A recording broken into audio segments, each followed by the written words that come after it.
Jai Guruji, Shukrana Guruji. Again, one more time, the Light of Divinity has been started at the Shukrana Guruji Maharaja multilingual Facebook page.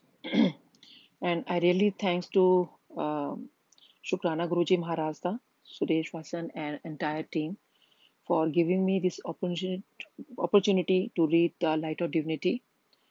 So, going to start. Today is a day one. Preface. This book of blessing began at Shri Guruji's behest.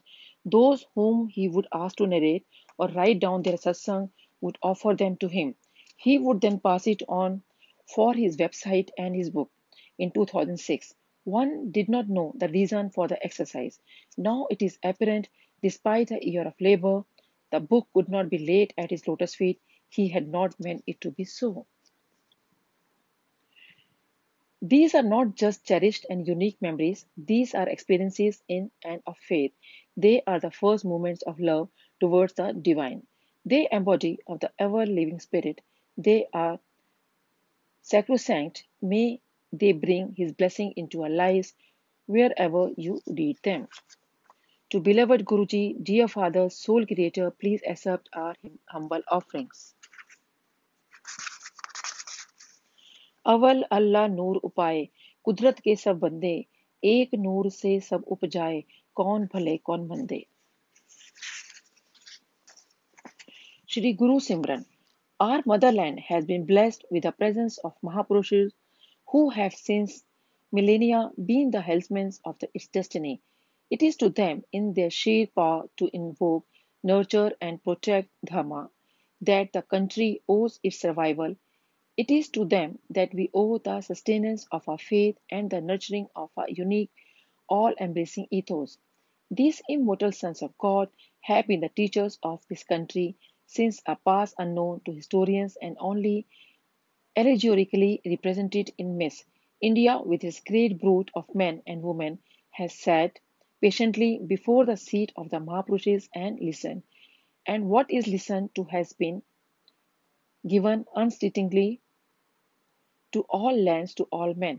For India is beloved of the saints, its streams, its hills, its placid plains, its icy peaks speak of yearning for the divine that is its life blood, its line of fate, and the divine has often answered the call and descended to the humble abode of men.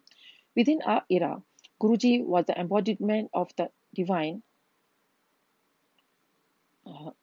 Within our era, Guruji was the embodiment of the divine. He was the Mahapurush of our age. He came to uplift humanity out of the morass of materialism. He came to guide it to its righteous duty.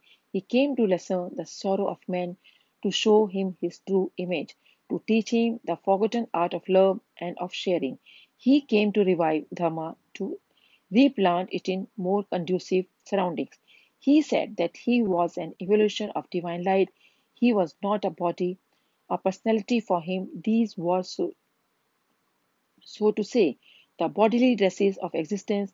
He was the blooming flower, and the devotees were the humming bees. Coming the divine nectar, they were drawn and they fell in love with him, and he taught them well. Renunciation and wisdom, the very virtues on which India stands. There are no words to describe or evoke a Mahapurush like Guruji, for words cannot capture the infinite. Like signposts, they can only indicate the way and help the traveler along. They are merely with blessings of Guruji. Catalysts, they are not him, and therefore they should be taken as tools and discarded once they have been made use of. He was known to all of us by a common noun that is perhaps the most common in a land of faith, Guruji, yet this Vedic word contained a vast hoard of meaning and energy. If a disciple ever made as bold as to ask him what his name was, he would always say that Mahapurushas have no name. And with this statement, he told us who he was, an ambassador of God, the king of all the worlds, nay, him himself. For the Guru is God. The Guru knows no one else but God. The Guru has no separate identity from that of God. It is now said that he attained Mahasamadhi on 31st 2007, and we believe it because we had begun to know him as a body and a personality. We had become attached to him. But in the blink of an eye, his body was gone. He drew the curtains on the role he chose to play, for he was an avatar, a descent of divinity into flesh. He was Shiv, Nanak, and love incarnate. His Maya was powerful, and its beguiling behest. We saw him as a body and as a person, yet it was never so. He was and he is Ek Onkar. And he remains as our Holy Father, and we remain forever his children. Aaron, it seems, till we learn to listen to him as India always has patiently, fully. It is said, and it is true, that by merely listening to the Guru, one becomes enlightened. Listen well, then with these few pages, these satsang, to what Guruji has to say. It is his gift to his beloved children, and it is of his word to you. So this is very true. Guruji has come and went very soon, and he told us how, why, and how the Guru is very important to us. And this book, Light of Divinity, is been written, not written actually. The satsang were written in front of him, and now we know why he said, "You just get your satsang written in the book." So, बहुत शुक्राना गुरुजी, अनंतम शुक्राना.